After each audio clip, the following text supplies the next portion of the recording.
min ganda dhaabatu ibiddi dhufee yaada taabataa gad deebise ibiddi dhufee nama hunda obsaa kana gandaggale obsaa lamaan kana gandaggaluu taa'u dhaabatuudhaan kaayyoon kana malee waan biraa tokko hin qabu itti fufaa obsaa irra deebi obsaa Ammaddiin waan dubbatu jira obsaa Ammaddiin laal okay Hamza galatoomi nullee wanni barbaannu kana Khadiir jechuun qabsaawaadha qabsaawaa Harargee qofa osoo hin taane qabsaawaa Oromoo kutaa 11ti roofillee wanni ni siin jeeni Khadiir dogongoree jira dogongora guddaa dogongore Khadiir yoo gartee Khadiir qabsaawaa fi nama siyaasaati Jawaar Mohammad akka barbaadetti arrabsuu midhukka irraa kaasuu danda'a waan barbaadetti san ammoo yoo Jawaariif jechatti dubbatamu warra san dogongora qaba garuu gabbahee kutaa Arsii tuquun dogongora guddaadha kun dogongora guddaadha herreega kamiinuu Jawaar gabbahee kutaa Arsii arrabsuu qaba akkuma qofaatti sii guuta laal fedhu yaadataa mataa gataa deebisu fedhu Jawaar mataa gataa deebisu fedhu shee amiinni birootu haa fidu nama dhuunfatti abbaa fedhe dhukkee irraa kaasu an kana hatti abalu gadda seenin itti fufi obsaa yoo gartee Khadiir gabbahee Jawaar Mohammad arrabse yoo Khadiir gabbahee Abiyyi Lammaa Magarsaa abbaa fedhe yoo arrabse namni kun nama siyaasaati siyaasaa waliif fida namni siyaasaa yeroo takka wal arrabsa yeroo takka gartee gaafa wal deeggaruu dhufa siyaasaan isaanii tun gaafa deemtee waliin dhufti wanni gartee walirraa barbaadan san namni hundi bar waan barbaadu takkaaf waa deeggara wayirra dhaabbatee waa deeggara bar namni tokko Abiyyi ka deeggaru wayirra dhaabbatee waa deeggara yoo dachii takka fudhachuun ooluudha yoo bilisummatti bahuun ooluudha yoo sabni kiyya gara Abiyyi kanaan bilisoomuun ooluudha namni wanni Jawaar deeggaruuf yoo Jawaar kana yoo deeggarre Jawaar kun nu bilisoomsuu malaadha Jawaar kun gartee Oromoo gara bilisummatti fida Oromoo aangootti fida aangoo qabata nulleen booda kana keessa bilisoomna jee Jawaar deeggara yoo gartee Khadiir ilaalcha Jawaar kana ta'uu baate Jawaar arrabsuu akka barbaade dhukka irraa kaasuu danda'a garuu ammoo Arsii arrabse taanaan dogongora kana namni gabbahee itti himuu qaba garuu akkaataan itti himu akka Hamzaan itti hime san ta'uu hin qabu ammallee Hamzaa sumaan hin jaa maaliif ati saahiba kiyya yeroo dheeraa waliin beeyna hojiillee waliin qabna naafi Hamza akkasuma akkasii miti dhimma hojiillee waliin qabna waan waliin hojjechnu jira warri hin beeyne naafi Hamzaan hojii waliin qabna bizinesa waliin qabna bizinesa waliin hojjechuu qabna garuu Hamzaa hojii waliin qabna jee bizinesa waliin qabna jee gaafa gartee inni dogongora tokko dalage yoon itti dhiise anaa dogongora qaba garuu Hamzaa wayii dogongora jee viidiyoo Hamzaa durii fi tana walitti fuudhee idit godhee Hamzaa arrabsuun kun gartee namummaa mitin kun saahibummaa mitin kun gartee oromummaa mitin jechuudha Hamzaa yoo dogongore meesenjera isaatiin qaba tiktookii waliin qabna itti bilbilee Hamzaa waan akkana kanaati roofi siimeen turre sitti bilbiluufiin kee yarraan si bilbiluufiin kee arkaatiin ture miidiyaan kun guutuun suuraa Hamzaati dhiiroo Hamzaan Kanadaa deeme moo warra Kaayiroo irraa Kanadaa deeme moo wallahi wallahi waan kanatti gammadee jiraan maali beektaa ajandummaan kun ara suuraati namni kana mataa gad deebisee oofuun kun annatti tolee jira maaliif ajandaan garasii wasaqni san garana dacheera nama dhuunfaarratti haala wasaadha ammallee sheeriin godhaafi inumaa sagalee waraabeetiin fidaafi kon kanan jijjiirrateera haganatti amana ajaa'iba nutti maali Oromoon teenya dogongora tokko qaban waan tokko dhageeffadha amma ani gaafaan gartee dogongoruma xiqqaa tokko komentii jalatti oon waajee obsaa maraataa naan jaan ani ittiin qofla kamaraatee fayyee naan jaan garuu isaan namni san na aarsuu barbaadaniiti isaan akka isaatii na aarsee irraa dhumatte garuu ani waa maraataa illee miti obboleeyyan kiyyaa gaafa san ilmi namaa tokko haqa isaa dhabe stress ta'uun waan jiraati sammuun rabbashamuu waan seena gaafa gartee haqa isaa dhabe ani kun nama haqa kiyya dhabe akkasi waa'ee kiyya dubbachuuf hin dhufne asirratti Hamzaa maal godhan fuudhanii viidiyoo inni dur gaafa ashittii waa'ee takka gartee gammachuu ashittii dubbatu fuudhanii walitti hidhanii arramattan san maaliif barbaachise waa'ee gartee Khadiirii fi kanaami Hamzaa dogongortee jirte Khadiirin akkana jeen dhumatte waan biraa gaafa dur fuudhanii fiduu maa barbaachise haya ani amma waan tokko dogongore obsaati maraataa gaafa akkana maraattee fayyite kana maaltu fide waan ani irra balleessa sanarra dhaabbadhu waan barbaade naan ji rakkoon qabu garuu waan ani amma dura dabarse godhuun maali takka kana rakkoo Oromoon qabdu guddaan inni lammaffaa Oromoorraa rabbiin gartee gargaarsa sin gursiise Tana gartee afaan guuttadheetu manja. Nama Oromoo irraa fuula Oromoo dura Ambar. Wallaahi wabillaahi. Ambar Gaafa ati. Gaafa ati. asirra taa'ee akkana Gaafa nama ati. hima. Gaafa ati fuula Oromoo dura dhaabbatte ilma namaati yoo dalagattee carraayitee bakka guddaa gahuu dandeessa akkuma kiyya. Ani alhamdulillah yeroo ammaa keessatti jireenyi naa dabre jee nama amanu. Maaliif durga ni beekta waan hin keessa ture nama qarshii miliyoona 13 nyaadhame ani kun. Ani agartan kun qarshii Itoophiyaa miliyoona 13 nyaadhame obsaan aliin haraga as keessa jira obsaan aliin ni daga. Maallaqa Itoophiyaa qarshii miliyoona 13 nyaadhame. Sigalee nama gartee umrii xiqqaadhaan maallaqa guddaa harkate jechuudha Oromoo keessa. Gaafa sana maallaqa dhabnaan hiriyoonni kiyya tokko walitti dhufanii maallaqa waliin naa guuran tokko yeroo hunda sadaqaa kadhatte namni gariin yoo ture viidiyoo maxxansanaa maal jedhan barra maallaqa Oromootiin kampanii banatte maallaqa Oromootiin kampanii banatte akka waan nama waan guddaa qabdu if goota maallaqni guddaa kun maaliifi hay yoo namni qaba namni yoo rakkate maal yoo gargaartan umrii guutuu nama san gargaarsa gaafa san gargaartee an arrabsita ati sadaqaa kadhattuudha ati gargaartu ati wayii kadhatta maali yookiin waan gorii yoo himachuu kaate namni akkamitti hakkisaa gannaqe deebi'ee arraaba. Waan nama akkamitti tokko dubbachuun hakkisaa arraabu. Anamma wanni jara kana miidiyaa kanarra likki itti himuuf qonceen isaan natti dhaabbata tokko hin jiru. Wala geemii taphadhee giiftiin isaan na bira kaayyatanii wakaawwanni isaan naa godha tokkolleen hin jiru. Bakka dhugaa argetti waan giiftii isaan naa kannaniif wanni isaan kolkolu hin jirtu wanni isaan waan likki itti himeetumaan biraa kuta. Hagasuma ciqiciqiin hin jirtu na biraa. Likki Hamza likki namatti himuu dandeessaati maaliif jennaan kana duraas Oromummaa keessatti gosummaadhaa fi gandummaa kanaas takkallee ooftee hin beektu waan si fakkaate gaafa dubbatte saayidii namni gartee cinaa abaluu goree siin jiru hin jiru anis sanuma waan kana keessa namni gartee warri duraanis Harargee keessa gosummaa oofu ka gandummaa ana tokkicha maali ana afran qalloo tokkicha ala ana warra ituudhaa warra akkas joosaniitu arrallee Khadiir piroofaayila godhatee osoo inni dogongoruu jiru deeggaru jira. Kanaafuu namni akka keetii waan akka keessaa harka hin qabne namaas wanni hin jenne namaas hin sodaanne gosummaas of hin beekne yoo haasoytellee sirraa turaa waan itti si mul'ate haasoytee jaamaa jechuudha. Anis har'aan tana kanaafiin Khadiir saahiba kiyya yeroo hedduu foostina godha gartanii walii bilbilaa itti dubbadde garuu ammoo ani saahibni ilmi Oromoodhaa tokko osoo dogongoruu jiru caljee laaluun hin barbaachisu sababa joorattiin waan kana hin deeggaruu dogongoree jira obsalleen dogongoree jira jaabsa amaddiinis anis akkasiin jaasiis akkas jettas Ustaan Naasir Hamzaa akkas jaa ijoolleen xixiqqoon humaan beekne waan takka osoo isin hin galle haasoo jirtan kun dhaabbadhaadhaatii if laala. Khadiir martuudhaa waan sirrii godhu jira poosti isaa jala deemaati ilaala waan sirrii godhu jira. Waan qaama dubartii dubbata waan ijoollee irraa nahan tolle nama guddaa ta'e haasoo jira soo kanaafuu waan kana dhaabuu qaba. Wanni waan kana dhaabuu isumaaf gaariidha. Matuma isaaf fayyaddi jechuudha. Sakhiyaa Khadiir martuu. Ayyee. Bilbila keetillee si bilbileetiin dandhabee. Namoo akkasuma yaatoo yeroo yaadu. Durillee si bilbilaatiin hin kaastu. Ayyee. Bilbila haariyaallee kalammadaa haadha manaa keetii haadha sabaa irraa hin fudhadhe. Namoonni gorsa hin dhagahu. Sunillee si bilbileen ture hin kaastu. Isillee akka nama manguddootti mee yoo si dhagahee jennee isillee gaafanne. Ayyee isillee maali? Isilleen akka nuun jettetti gaa obboleessa koo Khadiir martuu abbaa manaa kiyyaa social media kanarratti waan jettuu fi waan guutuu kana dhiisillee jennaan guutumaa guutuutu social media kana uniin dhiisaa haganaan jedhu takka afaanumaan jaa ani waa takka illee hin barreessu hin dubbadhu haganaan jedhu takka nutti illee himte haa ta'u garuu eegas booda illee kunnoo wantoonni ati barreessitu wantoonni ati jettu waan sin madaallee waan sin fakkaanne akkas kanaaf gaa nuti akka obboleessa islaamatti hawaasa keenya keessatti burjaajii uumaa waan jirtuuf rabbi sodaadhu irraa dhaabbadhu. Akkana. Burjaajiin sababaa keetiin wal qoodiinsi wal arrabsoon akkana wal jibbinsi ajaa deemaa jira gamanaa fi gamasii sababaa keetiin waan argamaa jiruuf.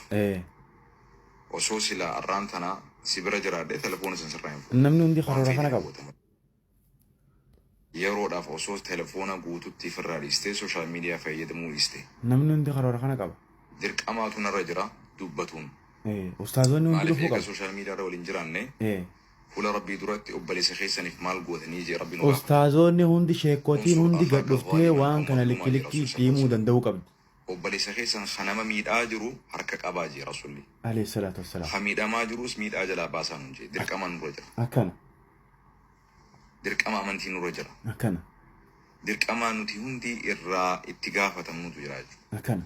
Kanaaf viidiyoo kana osoo hin jaalatin osoo hin fedhinin gara dalagaa osoo hin deemuu qabuutiin gattaa'e. Namni hundi osuma jibbeetuma ofirraa itti seenee dhaabi jechuun jira. Sooshaal miidiyaa irratti laayivii Ani mataan kiyya dubbii ajaa kana keessa seenuun barbaadu. Ajaadha. Maaliif dirqama hedduutu natti dhumate jechuudha. Kanaaf an akka obboleessatti wanni si gorsu mee sooshaal miidiyumaa kanarraa hafuura fudhadhu boqonnaa fudhadhu. Wallaahi keessaan akka nuti itti kadhatin hin jiru. Wallaahi al'aazim. Sa'aa 24 kadhanna nuti. Yoo ati gartee hara galfattee zikrii gootee istighfaara gootee gara salaataa fi soomana keetii ibaadaa keetii yoo deebite qofa. Dhugaa jirtuun siimaan. Hara galfannaan kee gammachuun tee milkiin tee gara rabbii deebi'uu qofa. Akkana. Dhiisi kabajaa ummanni kun sii qabu osoo beete guyya tokko silaa wanti ati asirratti barreessitu ka tsaaftu hundinuu marraa 10 itti yaaddee obboleeyyan keetiin mari'attee dubbachuu fi barreessuullee akkasii barreessa sila. Akkasi. Ummanni kun gaafa ati dhukkubsate hagam takka haga sii rakkate osoo Akkatti gadoodaa ture ummanni kun. Oromoon guutuun Harkaa qabuu fi harkaa qabnan jidduu. sablammiilleen osoo hin jeen jechuudha. Amantiidhaan osoo waliin qoodin ummanni Oromoo akka Oromootti sabaa saluun akka sabatti akka Itoophiyaatti Ummanni inni arradda qoodu kun. namatti jechuudha akka namoomatti lubbuudhaan nu hafaa jaanii obboleessi keenya jaanii si rakkachaa turan. Akkasi hundi Oromoo. Si waywaataa turan. Akkana. Sirri na dhaggeeffadhu. Namni galata namaa beeku ummata ofii dhiifama gaafatee waan ummata ofii fayyadu hawaasa ofii fayyaduuf hojjetaa jechuudha. Akkana. Na dhukkubaa jettee himatee jirta. Namni dhukkubsatu duuba akkana. Akkana miti. Namni dhukkubsatu isaa ifitti beeku. Ani fayyaan sammuu nan qabdu namni ifitti beeku. Paaswoordii isaa akkamitti beeka. Eeywa. Kanaan jaafadha. Laa miti. Lakkana la. Sooshaal miidiyaa fayyadamuu isaa akkamitti beeka. Akkami qubeetan osoo hin dabsine fida. Akkasi bara. Jechoonni ati fayyadamaa jirtu kun keessattuu gara hawaasa irratti Akkana. gara ummata keenya gartee kan kutaa adda addaa kan Oromummaa Addaan walitti qabnu ciree taa'ee kan barreessa. lafaa fi lafee walitti qabnu kan amantii walitti qabnu kan sabaa arraan tana namni nama arrabsu of arrabse Of arrabse. Halee himee namni ture. haadha nama arrabsu haadha ofii Viidiyoo arrabse nama 100 meeqaan laalamte san irratti. sirriitti nama godhu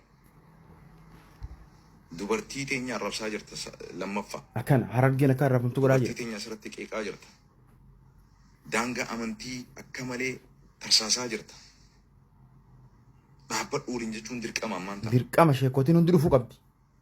yoo dhaabbachuun si dhibu ta'e immoo sooshaal miidiyaan kun akka sirratti cufamus taasisuu danda'a hawaasni kun Riippoortii beeku. namni kun itti walii galee guyyaa tokko gubata. Hawaasummaa ati gartee nin dheebodheef nin rakkadheef nin beeleef jettu kun yoo ati irraa nagee hin kennineef akka sooshaal miidiyaan fayyadamne si godhuu danda'a beeku. Akkana. Namni kun hundi yoo riippoorti si godhe sirratti cufamaa beeki. Hayi. Akkamiin Kana namni beekuu qabda. akkamiin namni paaspoortii isaa beekati maal taate gizee Kana maraadha beekuu jiru. qabda. Hawaasa akkaan si jaalatu ifitti if hin mufachiisin. Haga xiqqoo gartee namni kun xiqqoo fayyaan qabu kininaatu akkan isa godhe jennullee sadarkaa san bira amma uzrii san bira Dabree san bira jira. dabraa jirta. Dabreewu. Dabree. Daangaa akka malee tarkaanfachaa jirta. Akkana. Waan namni dhugaadhaan dhukkubsataan fayyaan hin qabne hin goone godhaa jirta. Godhaa jira. Dirree bahee. Gara amantiitiin daangaa akka malee dabraa jirta. Akkana. Gara hawaasummaatiin daangaa akka malee dabraa jirta. Kanumaan Gara dhaabeetu ni jiran. namummaatiin illee dubartii teenya xiqqeessuu keessatti haadhaa fi haadhawwan keenya. Hayi. Haadhatee maarree godhi gala afaan guuttatee dirree dhaabbatee guddaan kun. Saafaa jirtu barreessaa jirtu waan sirriitii miti. Akkana. Dhiisi. Kalammadaa kana gaddiisisu immoo Kana kun oyyoon. namoota obboleessa keenya Kadiir Martuutiin rabbi Jala deemee- jechuu dhiisanii Jala deemee afaan banu. free lawyer akka xabaqaa bilisaa Akkana. xabaqaa naataa hajii inni ergatetti Afaan banan. irra diddibanii inumaa isaaf dubbatan. Akkana warra guruppii hundaa jira likkilikkiittiin itti himee ol yaasu ta'a hunda siiti. Dogoggorri Qomaaxaasi. namni badii balleessu gandan qabu amantiin qabu akkana maatiin qabu akkana. namni gisee waa balleesse Kijiba irra walii dibuun hin jiru. akka maatittis itti dubbatan akka gosattis itti dubbatan Akka Oromootti. akka lammittis itti dubbatan Bakka. akka amantittis itti dubbatan akka namattis itti dubbatan. Akkana kanarratti hundaa'an. An dhimma tokko irraa hin qabu. Aanarra namni isaa wayii waatu hin jiru. Dogoggora irra jiraatan dhaabbadhaa jaaniin. Maatii teessiin jechuu danda'u qabu. Abbaa fedhe haa ta'u. Akkanatti hin amanan. Namni gandummaan si macheessite. Dhodhooyi. Anaa Machii jechuun. tana keessaa beensi hin jarrabbisu. Haa dhodhoo'uu yoo naa jee deeme. Wasakni hundisi. Dogoggorri dalagamaa jiru sitti mul'atu. Ganaa laganaa dhalataa ganda kiyyaatii fi biyya kiyyaatu si mul'ataa jira jechuudha. You don't know. Kijiba kun. Rakkoon tuni rakkoo guddoo fiduu akka dandeessu achi. Ganaa ijoolleen Suudi Arabiyaa keessa sibiilaan wal ciruu yaati akka dhiyoo sanitti. Sirri jiraa fi jiru kanarratti if madaala. Akkamiin namni dura taa'aa yaa'ii ta'a. Wal madaalaa jirra immoo sirritti. Dhugaadhaansa uummanni kun uummatuma keenyaa jechuun gaafii natti haa jira jechuudha. Kana laal kan inni itti amanu. Namni dhugaa deeggara malee namaa miti ka deeggaru. Kijiba jala horii hin fedhuan. Cubbuu dura dhaabbadhaa. Dhoorka. Abbaa kee yoo ta'e cubbuu irraa dhoorki. Wanni isin galmeessaa jirtan fuula rabbii duratti itti gaafatamtan. Akkana. Maaliif cubbuu duraan dhaabbanni jira rabbi tokko tokko si gaafachuu ta'a. Kana kan inni irratti hundaa'u. Obboleessa keessan ka miidhamaa jiru, ka namallee miidhaa jiru, isallee miidhaa keessaa baasuu dhiistanii, Ayiwa. miidhaa inni itti jirullee dhaabsisuu dhiistanii, Akkana. inumaa miidhaa saniif akka inni itti Sappoorti godhan. gaasa irratti rabaa jirtan. Kijiba jala yaanii kadiir keenya goosh mixxixishoo keenya. Disaster. Kijibduu wal geessitan. Namummaa miti. Akka likkiitti himuu gaarii. Kuni gosummaadhaallee miti. Dhibdee. Namni yoo gosummaadhaafillee qoroqqorame, biyyummaafillee qoroqqorame, gandaafillee qoroqqorame, waan gaariidhaan waliif hawwa malee obboleessa ofii ibiddatti darbee jalaan dhaabbatu. Kanaaf ani obboleessa kiyyallee warra jabaadhu sin jiru tokkollee hin dhagahin. Tokko hin dhagahin. Guyyaa qiyaamaa uummanni kun ragaa sirratti bahuu deema. Ragaa siif bahuu miti. Ragaa sirratti bahuu deema. Tana sirriitti hubadhu. Kana ka'an jechaa jiru. Kanaaf obboleessa koo mee xiqqoo gattaa'i. Tasgabbaa'i. Riilaaksi ta'i. Namalee beekaan ni jiraas jee amani. Hedduu jira. Suuta deema deero. Wayi hedduu barra jaan hin ta'u. Qabsaawwanis ni jira namalee amani. Akkana. Billaalee eega. Artiistiis agarree. Dhibba jira. Artiistiin yooga akkana ta'u ta'e. Haala This is wrong. Kanaaf obboleessa koo hedduus illee achi daangaa dabruu barbaadu. Likkuma likkiitti walitti qinya. Dhaabbadhu. Akkana. Rabbii kee sodaadhu. Makka isin sodaatan naatti isinii fi caadhiisa. Baalagee hunda. Maqaa Nabi Muhammad alayhi salatu wassalam ati akkasitti isaaf bochuu sanin. Haa. Nabiyyi Muhammad alayhi salatu wassalam ruuxii takkittii qaalii qabdu talamada siif hin kennamne tan baastee kannituuf sanin. Nabiyyi ulfaataa nabiyyi kabajaa qabu. Alayhi salatu wassalam. Kati jaalattu. Jaalallee keenyaa hundaa san alayhi salatu wassalam. Maqaa saniin si gaafadha. Allah. Namni kana bira qote buduudha duraanu. Abaarsa qaba. Gaafa dhugaadhaan na dhukkubaa yoo dhiite namni isa dhukkubuu beeku waan rakkoo keessa sana qundala guree Hidhaa baha. ni beektaa mina dhukkubaa beektaa dhaabbadhu dhiisi dhukkuba uummatatti hin kaasin sababaa keetiin arraan tana obboleeyyan lama ka wal jaalatan kaan si deeggaruun kaan si abaaruun kaan si faarsuudhaan addaan ba'uun hagam takka arraan tana nu dhibaa jira beektaa jaarsaa fi jaartiin sababaa keetitti wal dhabaa jirti. Maali? Maatii wal dhabaa jira. Hawaasni wal dhabaa jira. Hawaasni immoo jarana. Kadiir martuu walitti nuun fidu. Kadiir martuu addaanis nuun baasu. Bakka. Rakkoota kanaa olii yoo baalagee wal geessisanillee. Jettoota keessanii fi gocha keessan keessatti rabbi sodaadha. Akkana. Kan Harargeetis, kan Arsiitis, kan Wallaggaatis, kan Jimmaatis. Arraan tana Harargeen Arsii, Arsiin Harargee. Tokkuma. Harargee. Wallagga Arsii. Arsiin Jimmaan Wallo. Gara addatti baanuu qabnu maqaatu gargari malee. Hundi tokko. Maqaatu nu gargari malee. Nuti qaama tokko. Akka. Uummata tokko. Rakkoo tokko waliin qabnu. Akkana. Biyya tokko waliin qabnu. Lafaaf lafee tokko waliin qabnu. Akkana. Sirriitti hubadhu. Akkana. Arraa namni tokko dogoggoreef waliin dogoggoruu hin qabdan. Akkana. Namni tokko wallaaleef waliin wallaaluu hin qabdan isinis. Akkana. Dhaabbadhaa. Akkana. Iffaarsuu fi wal faarsuu fi wal abaaruu fi wal xiqqeessuu fi wal qabuu fi wal gaqqabuu dhiisaa. Holkolawu. Kanaan miti. Arra namni kun nama dhuunfaa tokko nama bakka gandaa fi amantii fi sabaa fi sabnoota bakka bu'ee dubbataa jiru miti. Kanaa miti kanaa Akka nama tokkotti ilaala. Bakka. Badiin isaa badiisaati. Wayi. Warri isaaf xabaqaa taatan immoo dogoggora keessa jirtanii tasgabbaawaa isaan rabbi sodaadhu jechuu dhiistanii Jala yaanii dibbeetuman. waan biraa keessa seenaa jirtan. Wareega Sirriidhaa nama miti kun. Kanaaf ulfaadhaa wayyooma dubbii tana osoo nurraa cuftanii gaariidha. Galatooma wal fadhaa. Namni immoo obboleessa keenya dhiyaattan bakka jirtanitti osoo telefoona irraa fuutan fayyaan isaan guddaan telefoona irratti hidhaa qaba.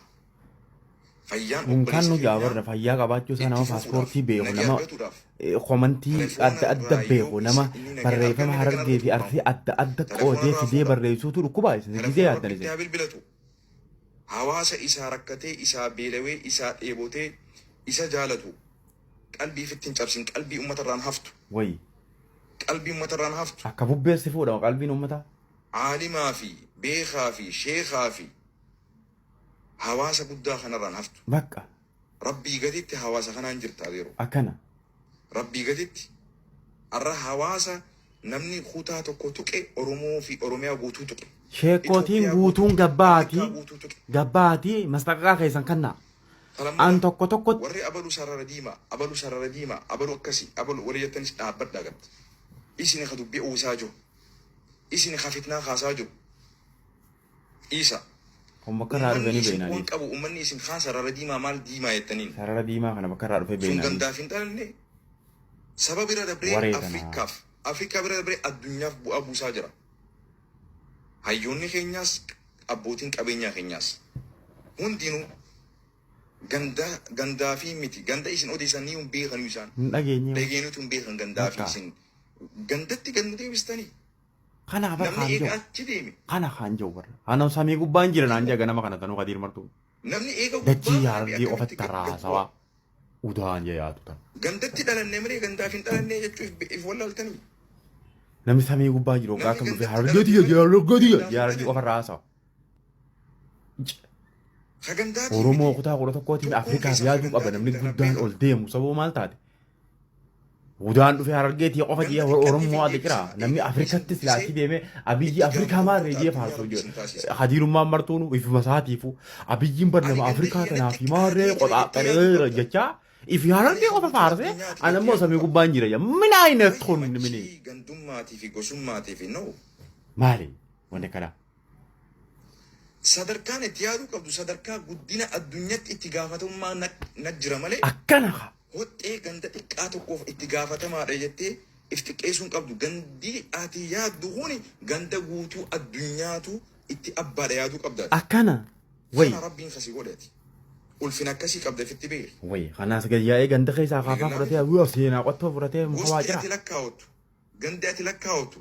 Natti xiqqaataa jechuu qabda. Ani ha biyya guutuuti. Ha addunyaa guutuuti. Akkanatti amanuu qaba namni. Sabaa sablammootaati. Ha guutuu Afrikaati. Ha guutuu addunyaati. An kun amma ka Itoophiyaa guutuuti adeero Oromoo tana bira kutee Itoophiyaa fi yaada karoora baasee waan akkasitti ol siqa namni as deebi'ee harargee qofa fudhatee adda deema. Oda inni harargee baaf lixatti adda qooduun oolu. Namni har'a harargee qofatti Oromoo kutaa kudha tokko adda qoode harargee lamaanuu adda hin qoodu. Maalitti beekama kun? Miilaan kufee mucucaati. Hacaaluu isarra xiqqaatan irraa waan baratu kadiir martuu. Namni arrabaan kufee cabe immoo deebisuun nama dhiba. Artistoota isaa gadii xixiqqaa kanarra yoo waan baranne maal faayidaa qabaa'u yoo kana ta'e. Arrabni kee kun haga ati irratti qabdu siituu itti mootii siituu itti abba. Inni bakka bareedaan fedhan kadiir martuu wanni akkana cichee loluu ani fi xiyya. Hamtuu jettee immoo Akkamittiin namaan guddaa bakka akkasiitii qabu bakka akkasiitti eeggadhu bakka akkasiitti abdadhu bakka akka ijoollee sana keessa duubaa laaqa jeetiin aaru jiran fiifuu. Keetirratti rakkoo uumaa jiran. Fayyaa keetirratti rakkoo uumaa jiran. Akkana. Wanni ati barreessitu kun dhufee ofiifuu dhukkuba sitti haa jira dhiisi. Akkana. Hogguu ati waa jettu namaa waa sin ja'a. Akkana. Jechoonni namaa sun daran sammuu si sarbaa jira. Ni oowwisa. Daran si miidhaa jira. Daran onnee si gubaa jira. Daran xiiqii keessa si naqee halkanii guyyaa maaliin barreessa jedhee rakkoo sitti uumaa jira. Amma dhufee Hamzaa jijjee kun Hamzaa irratti haasawaa jira tokko tokko gaddeemee ganda keessa laaqu jiran maas. Garuu immoo Haa kanarra maal taa'e salphinni kadiir guddaan sanii. beekullee baadhu وان إني بيهون ده ولا لهم addatti anarra viidiyoo waraaba adda jawaarra viidiyoo waraaba ganda keessa deemee adda nama addarra waraaba kanarra salphinni Khadiir Martuu eessa jira guddaan achi olitti aanee gaafa dhufee asitti xiqqaatu an kanaan na guba Khadiir guddaa saniin beekan achitti akka naa deebuu fedha bakka achi naa deebisaa dandeessan namni yookaan raggaxaa irra deemnee sirreessina akka afaan beenu habajaan beekonni ni social media irraatii nagee argatu ustaazoonni hundi sheekootiin hundi gabbaatii likkii itti hima namni fayyaan qabne wantoota namni fayyaa qabuu yaadanne akkamiin yaadata waan akkana kanaa kana sun rabbiitu beekaa jechuudha. Kanaaf yoo dhugaadhaan na dhageessu taate yoo akka obboleessa islaamatti yoo akka nama barnaan gorsinaa jaabarin saalfatu ifuma if gorsaa jaabar mee kanarra haaqilummaan eessa jira arraan tanaan si kadhadha maqaa rabbiitiin maqaa rabbii bira kutee yoo dhufe ni laala sheekootiin hundi ustaazoonni hundi gabbahee warri gaafa inni dhukkube quuqamaatu ture arras gabbahee likkii isaatti himuu danda'u qaba. Nageenya jiraadha turtii gaarii. Salaamu alaikum warahmatullahi wabarakatuh. Kana booda ajandaan kee osoo uummata Oromoo adda qooduun taane ana Mr. Hamzaa wajjin ana akkana si keessa dhaabe laal yoo si keessa dhaabbate. Itti sheer godhaa TikTok qabaa miti TikTok irra taa'ee cumaa yaasaa oola. Kottu anaa wajji dorgommii godhi laal anaa wajji Mr. Hamzaadha. Namni ati gandaan adda qooduun jiru Khadiir Martuu guddaan hudduu bal'isee taa'ee. Jaartii bareedduu sana osoo qabdu gatteessee an arfaasee dullatti san jaaladheetiin hudduun dhoowwitee jaalatti aaree jaabara. Taguuga ana Mr. Hamzaa wajji kottu dorgommii godhi harargeen isa jala yaatus ana akkana si keessa dhaabe yoo dhugarraan dhaabbanne Khadiir Martuu anarra dhaabbattee fe'ate Khadiir Martuu anamma algadda kana wajji haasoyinee addaan fixannee adda baane. Share godha koppilingi naa godha. Okay Khadiir Martuu ati dhugumatti qabsaa Oromooti. Ati dhugumatti qabsaa Oromooti. Mee harar gumatee nyatanaafu harar gumatanaafu mee maal buufteti? Bu'aan ati harargeedhaa goote maal ta'a Oromooti dhiisiu? Namni bar hawaasa dura fi keessaa dhalate bilisoomseti hawaasa namaa qeeqa bar. Mee ati maal nu goote akka harargetti? Akka harargetti hawaasa Oromooti, ayyootii Oromooti, abbootii Oromooti maal goote boo? Efumaati sirba gallakkisoo eegalte Somaaleen dhuftee dachiin urraa ciroo eegalte. Hiiqalma sharmuutaa ilma haadharoo ati harargeedhaa maal goote Khadiir Martuudha? Abbeetii maallaqan ergitu?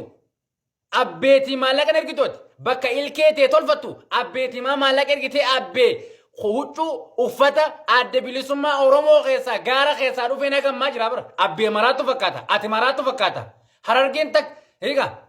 Mee ati harargeedhaa maa buufte boo? Efaati bar sirba baasoo eegalte Somaaleen nu cirtee bara. Hargeysa nurraa fudhatamtee bara. Cinaansa nurraa fudhatamtee bara. Baabbilee nurraa fudhatamtee bara. Jirredhaa waan nurraa fudhatamtee bara. Jowaar maaltu isaan gee? Jowaar Maamud Oromoo guutuuf qabsaa jira. Ati ka gandaati. Ati ka harargeeti. Ati ka gosaati. Hiiqa girrisa. Hiiqa ilma haadharoo Khadiir Martuudha. Maal nu hojjette mee takka harargeetti? Maal nu fidde mee takka harargeetti? Ammaan tana uummata Arsiitiin ollaa keenya nagaa dhoowwite nuti yoo Somaaleen nutti dhufte eessatti dheessin ammaan tana? Eessatti dheessin? Nuti ollaa fi uummata Arsiitii fi uummata Baalee qabna. Ollaan keenya hogga rakkan hogga waa dhabne isaanitti baqanna isaanis nutti baqatanii nuti ollaa nagayaa uummatuma kana qabna ilma haadharoomaa ollaa nu balleessatan siin jee bara. Hiiqa ilma sharmuuxaa. Abbeetii maallaqa ergi mee Khadiir Martuu ati abbeetii maallaqa ergi. Abbeetii Khadiir Martuu maallaqa ergi mee abbeewwan fakkaatu na garre. Hiiqa abbee bar siidaa Haile Sillaasee fakkaata bar xuraa'ee. Abbeetirraa uffata qayyarame mee ati harargeedhaa maal nu buufte ilma haadharoo mee harargeen maal argate fatti sirba nu baasoo eegalte. Hiiqa bar artistoonni Oromoodhaa bar sirba baasetti hawaasa isaa gargaara. Ati sirba keetiin qamaane ittiin fuune ittiin miskinomne ittiin gabroomne bar. Hiiqa mee kanaatu gabbee ollaa namaa rabsa ollaa namaa nagaa qaba. Barboo Arsii jechuun uummata nagaati. Baalee jechuun uummata nagaati. Uummata hawaasa nagaa uummata babbareedaa kanaan walitti nu buuftee akkam nu godhu deemtan? Badan maraataa shanyii maraatudha diqaala. Hiiqa mee maal nu fidde ta'e harargeetti? Beela nutti fidde boo harargeen ammaan tana beela keessa hin jirtu. Harargeedha sagalee ta'e gaddeebi. Jowaar Maamaditti dhiisita Jowaar Maamaditti deebita. Hawaasa kee beela keessaa baasi. Ayyootee Oromoota galgala kana waan nyaattu hin qabne jira. Ta'eedan waan bultu hin qabne dhuydee bultu hin qabne jira. Waan uffattu hin qabne jira. Hiiqa tagandarra deemtee sadaqaa kadhattu jira harargee keessa. Ilma sharmuuxaa kaatee sirraa afaan baddu. Ilkee maayila tana dhaabbattee hiiqa ati wanni ilkee dhaabbattee fedhaan ollaa keenya arrabsitee ollaa keenya walitti nu buusuuf ilma sharmuuxaa.